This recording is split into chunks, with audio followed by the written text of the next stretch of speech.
नमस्कार दोस्तों, क्या आपने कभी सोचा है कि जब आप सड़क पर चलते हुए अचानक किसी गड्ढे से बच जाते हैं, तो वो सोचना किसने किया? या जब कोई मैथ्स का कठिन सवाल आता है और आप पसीना पसीना हो जाते हैं, तब सोच कौन रहा होता है? यही है डैनियल kahneman की किताब थिंकिंग फास्ट एंड स्लो का शुरुआती रहस्य। हमारा दिमाग दो अलग अलग सिस्टम से बना है और ये दोनों हमारे सोचने, निर्णय लेने और प्रतिक्रिया देने के तरीकों को तय करते हैं। पहला सिस्टम, तेज सोचने वाला। सिस्टम 1 हमारी ऑटोमेटिक मशीन है। ये तेजी से काम करता है, बिना किसी चेतन प्रयास के। आपके रोजमर्रा के छोटे छोटे डिसीजंस, जैसे चेहरे पहचानना, आवाज में गुस्सा महसूस करना या किसी चीज को तुरंत अच्छा या बुरा कहना, ये सब सिस्टम 1 करता है। इसे आप ऐसे समझिए, जब आप गाड़ी चला रहे होते हैं और अचानक कोई बच्चा सड़क पर दौड़ आता है और आप ब्रेक लगाने में सोचते नहीं, आप सीधे रिएक्ट करते हैं।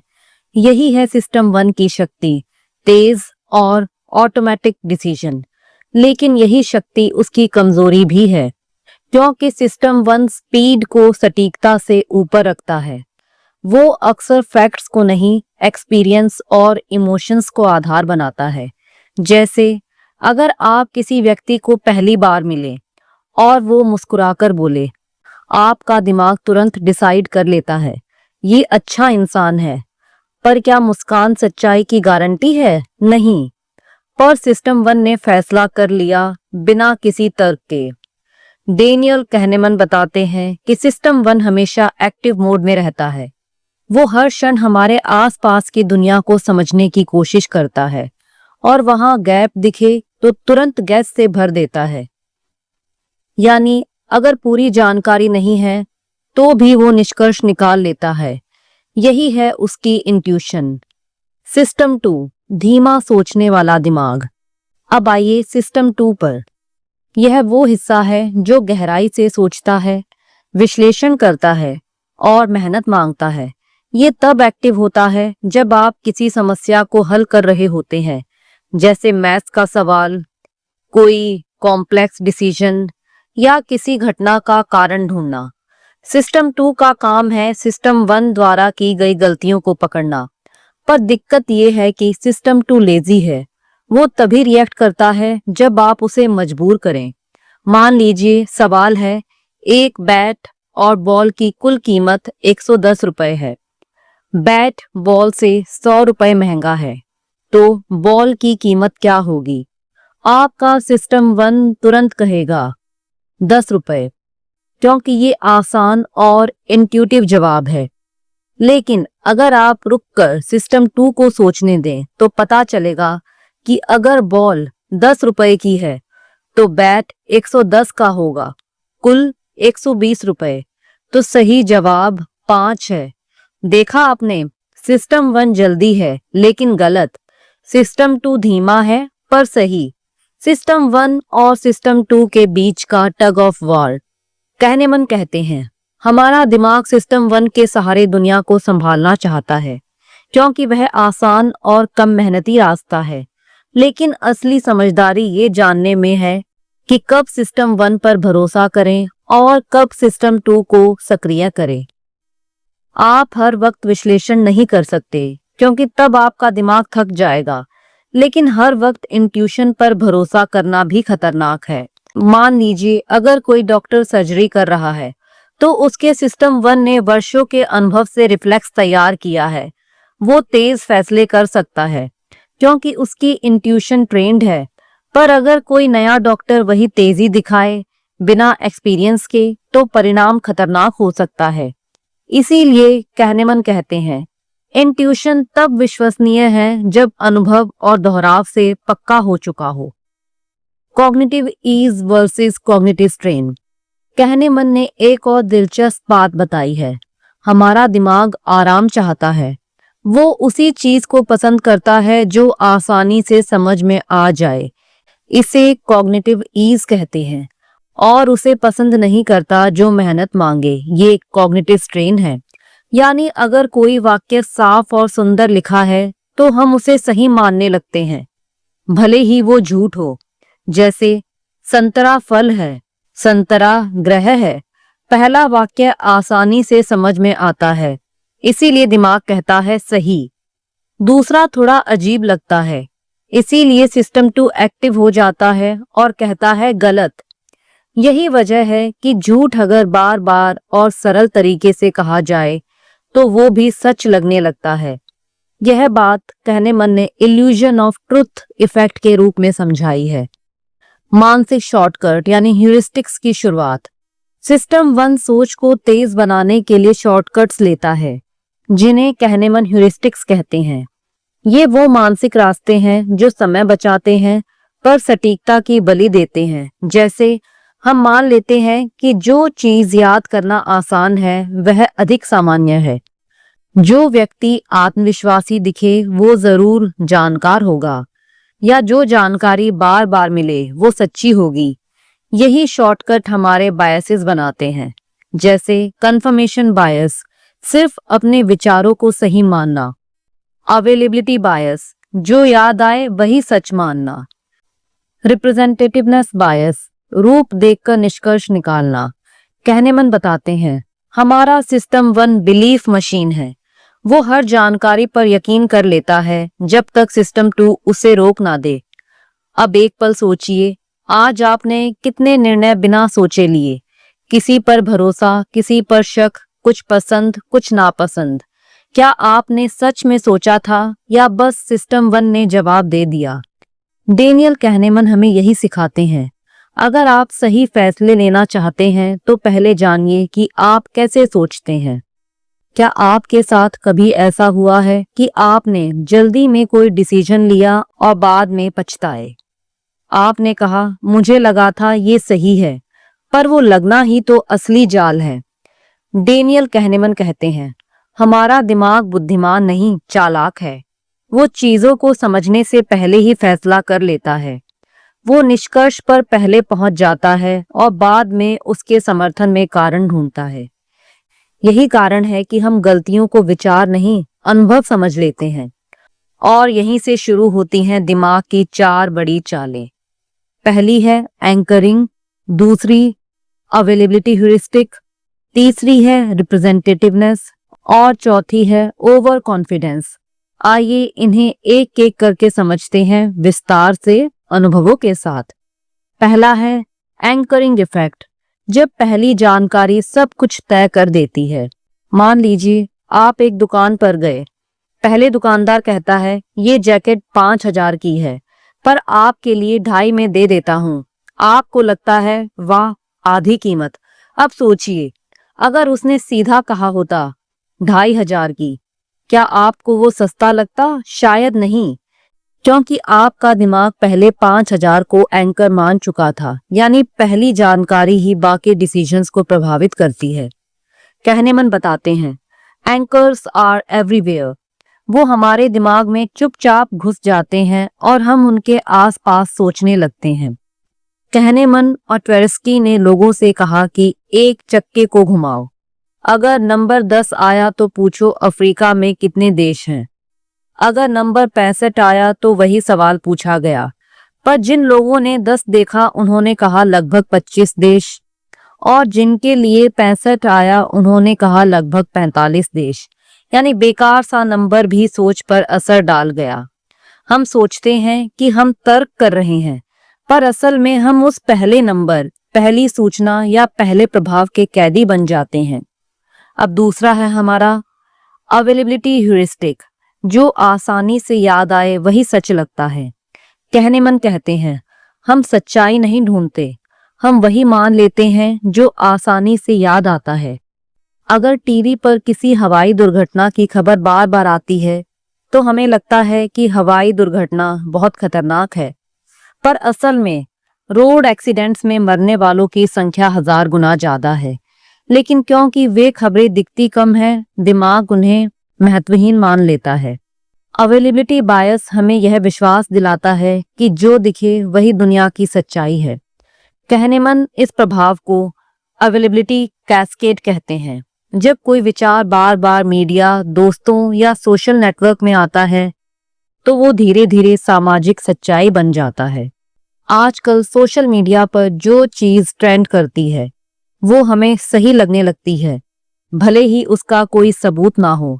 दिमाग कहता है हर कोई यही कर रहा है तो ये सच होगा, पर सच्चाई का भीड़ से कोई संबंध नहीं होता। अब थर्ड है रिप्रेजेंटेटिवनेस बायस। जब हम रूप देखकर निर्णय कर लेते हैं, यह वो बायस है जहां हमारा दिमाग स्टैट्स नहीं समानता देखता है। हम चीजों को उनके बाहरी रूप से आंकते हैं, तथ्यों से नहीं। मान लीजिए आपको किसी व्यक्ति के बारे में बताया गया कि राम शांत है, किताबें पढ़ता है, अकेले रहना पसंद करता है। अब आपसे पूछा गया क्या राम किसान है या लाइब्रेरियन? अधिकांश लोग कहेंगे लाइब्रेरियन, क्योंकि राम का वर्णन लाइब्रेरियन जैसा लगता है। पर असल आंकड़े कहते हैं कि किसानों की संख्या लाइब्रेरियन से 1000 गुना ज्यादा है। तो सांख्यिकीय रूप से राम का किसान होना ज्यादा संभव है, लेकिन हमारा दिमाग संभावना नहीं समानता देखता है। यही है रिप्रेजेंटेटिवनेस बायस। कहनेमन कहते हैं हम लॉजिक नहीं लाइकनेस पर भरोसा करते हैं। इस बायस के कारण हम लोगों को उनके दिखावे, बोलने के अंदाज या प्रोफेशन से जोड़ देते हैं, और यह गलत धारणाओं का सबसे बड़ा कारण बनता है। अब फोर्थ है हमारा ओवर कॉन्फिडेंस। जब हमें लगता है कि हम हमेशा सही हैं। कहनेमन ने कहा confidence is not a sign of accuracy, यानी आत्मविश्वास का मतलब यह नहीं कि आप सही हैं, पर हमारा दिमाग इस बात को स्वीकार नहीं करता। जैसे अधिकांश ड्राइवर सोचते हैं कि वो एवरेज से बेहतर ड्राइव करते हैं। यह असंभव है, क्योंकि हर कोई एवरेज से ऊपर नहीं हो सकता। फिर भी सबको यही भ्रम होता है। इसे कहनेमन इल्यूजन ऑफ वैलिडिटी कहते हैं, जहां हमें लगता है कि हमारी राय सही है सिर्फ क्योंकि वो हमारी है। यह ओवर कॉन्फिडेंस हमारे फैसलों को बिगाड़ देता है, खासकर तब जब हम डेटा को अनदेखा कर देते हैं और अपने एक्सपीरियंस को ही सच मानते हैं। जैसे कोई इन्वेस्टर सोचता है कि उन्हें मार्केट की दिशा का अंदाजा है, पर स्टैट्स बताते हैं कि प्रोफेशनल फंड मैनेजर्स तक अक्सर मार्केट से बेहतर प्रदर्शन नहीं करते। क्यों? क्योंकि वे भी सिस्टम 1 पर भरोसा करते हैं, इंट्यूशन पर, लेकिन एनालिसिस पर नहीं। Hello effect. अगर कोई व्यक्ति अच्छा बोलता है तो हमें लगता है कि वो अच्छा इंसान भी होगा। अगर कोई आकर्षक दिखता है तो हम मान लेते हैं कि वो बुद्धिमान भी है। कहनेमन बताते हैं दिमाग एक खासियत से पूरी छवि बना लेता है। इसे कहते हैं हेलो इफेक्ट, यानी एक पॉजिटिव गुण पूरी परसेप्शन को रंग देता है, और यही कारण है कि हम अक्सर गलत लोगों पर भरोसा कर लेते हैं। इन सभी बायसेस को जोड़ने पर हमें समझ आता है सिस्टम 1 हमेशा कहानी बनाता है। अगर उसे इनकम्प्लीट जानकारी मिले तो भी वो गैप को कल्पना से भर देता है, यानी उसे रैंडमनेस पसंद नहीं, इसीलिए वो हर घटना को कोई पैटर्न देना चाहता है। जैसे अगर आप 2 बार सिक्का उछालें और दोनों बार हेड्स आए तो तीसरी बार आपको लगेगा अब तो टेल्स आएगा, पर मैथ्स कहता है हर बार संभावना 50-50 है। पर हमारा सिस्टम 1 कहानी बना चुका है, तीसरी बार जरूर कुछ अलग होगा, यानी हम पैटर्न खोजते हैं जहां कोई पैटर्न होता ही नहीं। अब जरा सोचिए आपके कितने फैसले इन भ्रमों के कारण गलत हुए होंगे। किस पर भरोसा किया सिर्फ इसीलिए कि वो आत्मविश्वासी था? किस खबर पर विश्वास किया सिर्फ इसीलिए कि वो बार बार दिखी? डेनियल कहनेमन कहते हैं पहचान ही बचाव है। अगर आप इन जालों को पहचान लेंगे तो आधी जीत आपकी है। नुकसान का डर, दिमाग का सबसे बड़ा भ्रम। मान लीजिए आपको 500 रुपए का फायदा और 500 रुपए का नुकसान हुआ, दोनों में से कौन सा ज्यादा असर करता है? अधिकतर लोग कहेंगे नुकसान। यही है दिमाग की सबसे दिलचस्प और खतरनाक चाल। लॉस एवर्सन, हार का दर्द जीत की खुशी से दोगुना होता है। डेनियल कहनेमन और एमोस ट्वेस्की ने पाया अगर किसी व्यक्ति को 500 रुपए जीतने की खुशी 10 यूनिट है तो 500 रुपए खोने का दुख लगभग 20 यूनिट होता है, यानी हम हार को जीत से ज्यादा गहराई से महसूस करते हैं। अगर आपको कहा जाए 100 रुपए का सिक्का उछालिए, हेड्स आए तो 150 मिलेंगे, टेल्स आए तो आप 100 रुपए खो देंगे। ज्यादातर लोग मना कर देंगे क्योंकि दिमाग हार के दर्द से भागता है, भले ही जीत का मौका ज्यादा हो। दिमाग कहता है जो है उसे बचाओ, और यही सोच हमें मौके गंवाने पर मजबूर करती है। कहनेमन कहते हैं हम तर्क से नहीं, भावनात्मक असंतुलन से फैसले लेते हैं। लॉस एवर्सन यही संतुलन है जो हमें सुरक्षा देता है पर आगे बढ़ने से रोकता है। अब है प्रोस्पेक्ट थ्योरी। जोखिम का गणित दिमाग का नहीं, दिल का होता है। कहनेमन की सबसे प्रसिद्ध थ्योरी है प्रोस्पेक्ट थ्योरी। यह कहनेमन की सबसे प्रसिद्ध थ्योरी है जिसने अर्थशास्त्र की दुनिया हिला दी थी। उन्होंने कहा कि इंसान तर्क संगत नहीं बल्कि भावनात्मक आर्थिक निर्णय लेता है। यानी इंसान की टेंडेंसी है, जब फायदा होता है हम रिस्क एवर्स होते हैं यानी जोखिम से बचते हैं, और जब नुकसान होता है हम रिस्क सीकिंग हो जाते हैं यानी जोखिम की तरफ भागते हैं। ये उलटफेर दिखाता है कि हम तर्क से नहीं, डर और उम्मीद से चलते हैं। प्रोस्पेक्ट थ्योरी यही समझाती है हम एब्सोल्यूट वैल्यूज नहीं, रेफरेंस पॉइंट से तुलना करते हैं। यानी हम देखना चाहते हैं मैंने कितना जीता या हारा, ना कि मेरे पास कुल कितना है। अब है एंडोमेंट इफेक्ट। जो हमारा है वो हमें ज्यादा कीमती लगता है। यह एक बेहद मजेदार और गहरा साइकोलॉजिकल भ्रम है। कहनेमन बताते हैं जब हम किसी चीज के मालिक बन जाते हैं तो उसका मूल्य हमारे मन में बढ़ जाता है। जैसे एक एक्सपेरिमेंट में लोगों को एक कप दिया गया, फिर उनसे पूछा गया क्या आप इसे 300 रुपए में बेचेंगे? ज्यादातर बोले नहीं, 500 रुपए चाहिए। दूसरी तरफ जिन लोगों के पास कप नहीं था उनसे पूछा गया क्या आप इसे 300 में खरीदेंगे? उन्होंने कहा नहीं, ज्यादा है। देखा, जो चीज हमारी हो जाती है वो हमें असली कीमत से ज्यादा कीमती लगने लगती है। दिमाग कहता है जो मेरा है वो खास है, और यही सोच हमें जरूरत से ज्यादा चीजों से बांधे रखती है। एंडोमेंट इफेक्ट बताता है कि हम चीजों से नहीं, उनसे जुड़ी अपनी पहचान से लगाव रखते हैं। अब नेक्स्ट है द पावर ऑफ फ्रेमिंग। शब्द बदलो, निर्णय बदल जाएगा। कहनेमन ने एक अद्भुत प्रयोग किया। लोगों से कहा गया एक बीमारी है जिसमें 600 लोग मर सकते हैं। ट्रीटमेंट ए से 200 लोग बचेंगे। ट्रीटमेंट बी में 1/3 संभावना है कि सब बचेंगे और 2/3 संभावना है कि सब मरेंगे। अधिकतर लोगों ने ट्रीटमेंट ए चुना क्योंकि उसमें 200 बचेंगे लिखा था।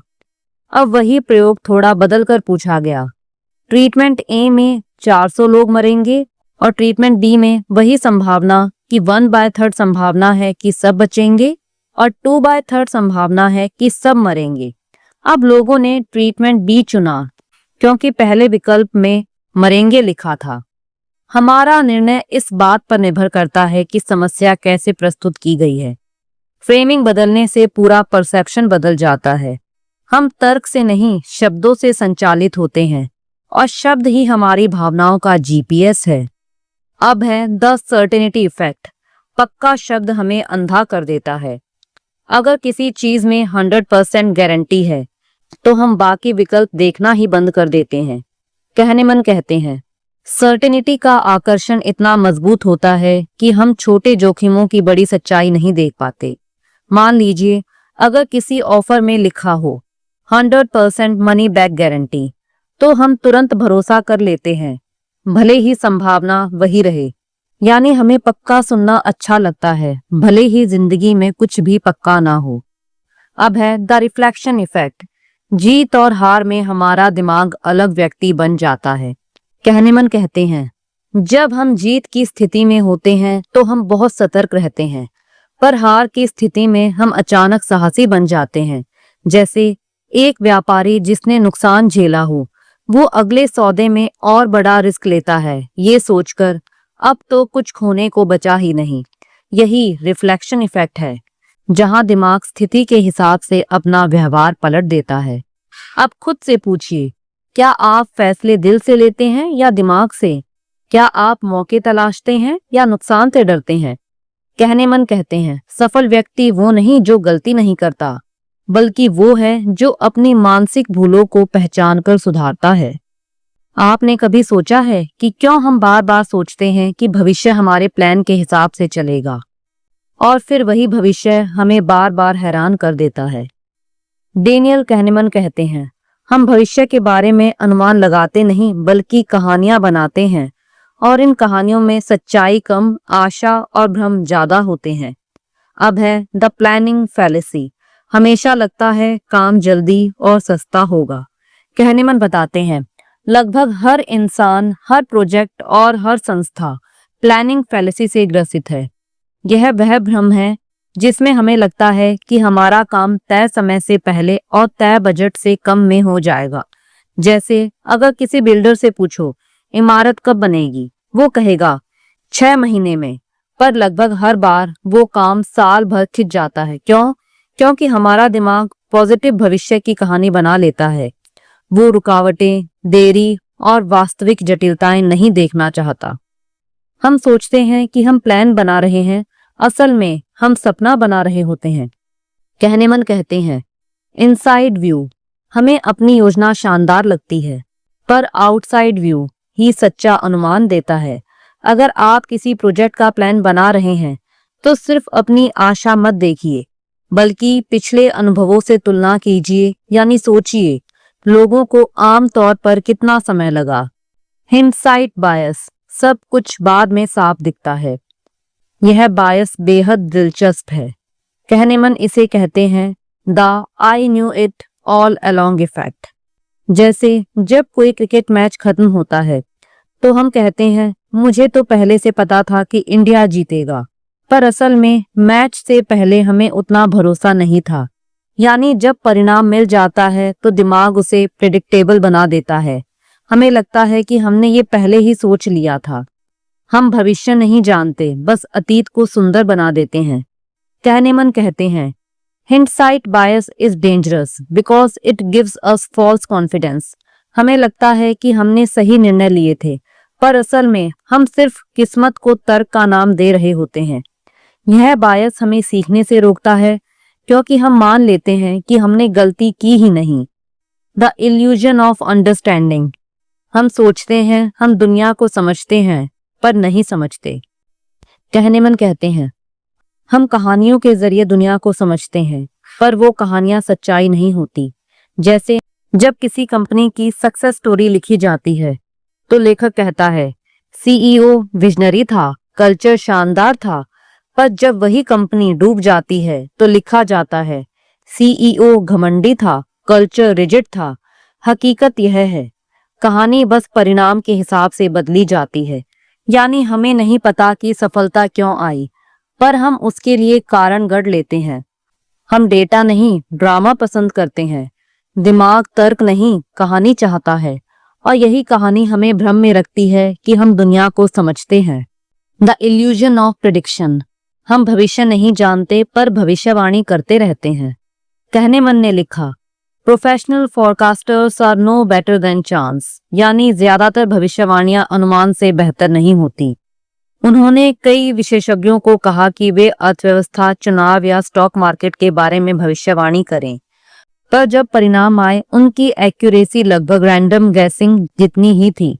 यानी हमें लगता है कि हम भविष्य देख सकते हैं, पर हम बस अतीत के पैटर्न को एक्सट्रापोलेट करते हैं। हमारे दिमाग को भविष्य की फिक्र नहीं, भविष्य पर नियंत्रण का भ्रम चाहिए।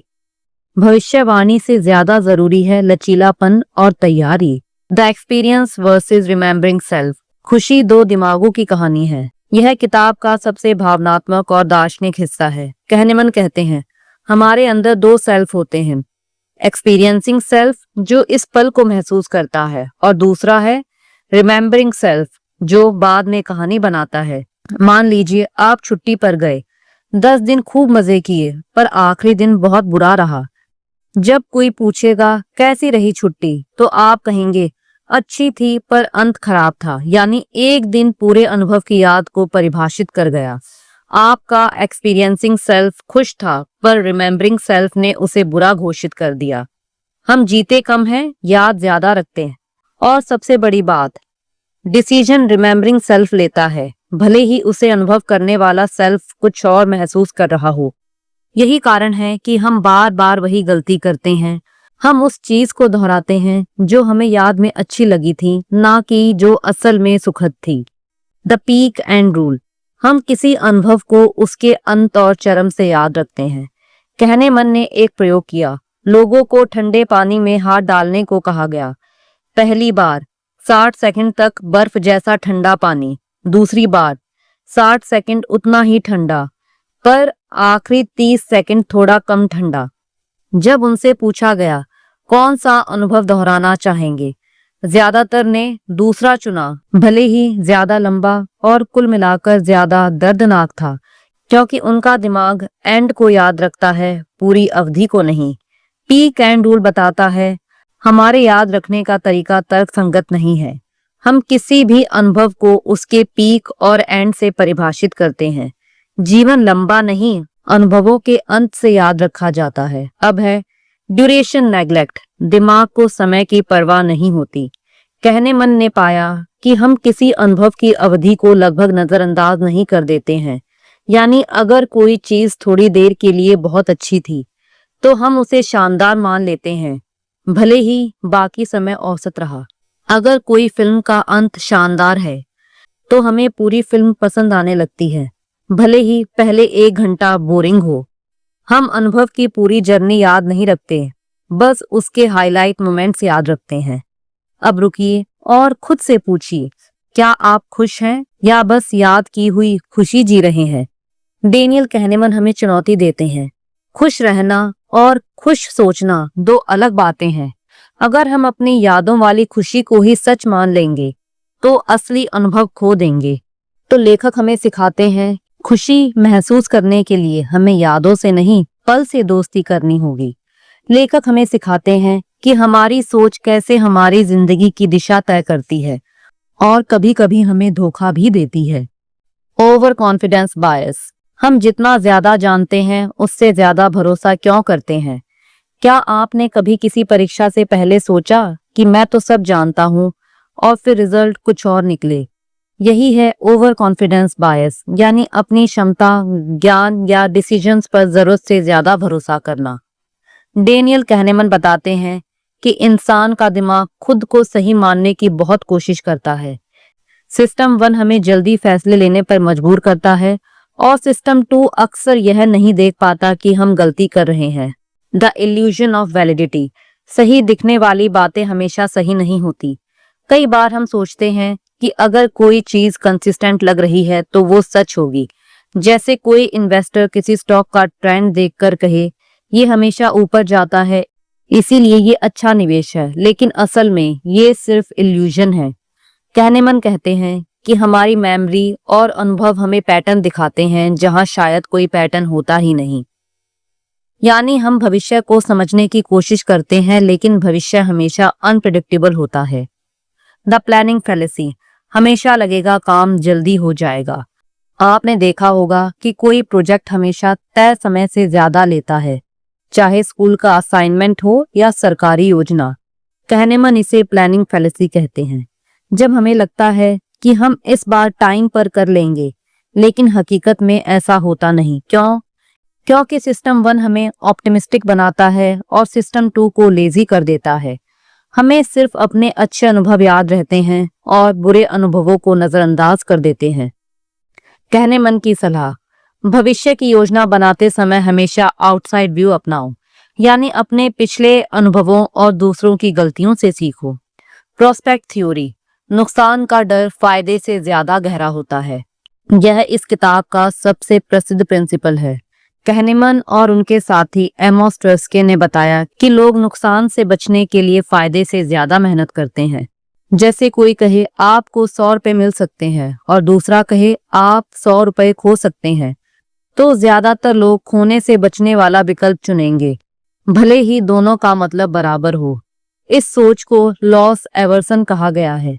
यह समझना हमारे हर डिसीजन, निवेश, रिश्ते या करियर में बेहद जरूरी है। अब जरा सोचिए, क्या आप अपने डिसीजंस को सिस्टम 2 से परखते हैं या हर बात पर बस फीलिंग से काम लेते हैं? आज ही से कोशिश करें कि जब भी कोई बड़ा फैसला लें, खुद से पूछें, क्या मैं अभी सोच रहा हूँ या बस प्रतिक्रिया दे रहा हूँ? यह एक सवाल आपकी पूरी सोचने की दिशा बदल सकता है। The experiencing self versus remembering self. हमारे भीतर दो हम रहते हैं। कहनेमन कहते हैं कि हर इंसान के अंदर दो स्वयं होते हैं। एक्सपीरियंसिंग सेल्फ, जो अभी इस पल को जीता है, और दूसरा है रिमेम्बरिंग सेल्फ, जो पीछे मुड़कर याद करता है और फैसले उसी के आधार पर करता है। जैसे आप छुट्टी पर गए और पहले 5 दिन आपने बहुत मजे किए, लेकिन आखिरी दिन बीमार पड़ गए, तो एक्सपीरियंसिंग सेल्फ कहेगा मैंने 5 दिन बहुत अच्छा महसूस किया, लेकिन रिमेम्बरिंग सेल्फ कहेगा वो ट्रिप तो बुरा था, आखिर में मैं बीमार पड़ गया। मतलब हमारी यादें हमेशा खुशी की सच्चाई तय करती हैं, ना कि हमारे अनुभव। कहनेमन बताते हैं कि असली खुशी तुरंत अनुभव में छिपी होती है, ना कि बाद में याद की गई बातों में। लेकिन हम अक्सर अपने रिमेम्बरिंग सेल्फ के लिए डिसीजन लेते हैं, जैसे लोग क्या सोचेंगे, कैसा लगेगा जब याद करेंगे, आदि। वो कहते हैं खुशी तब आती है जब आपका दिमाग प्रेजेंट में है, भविष्य या अतीत में नहीं।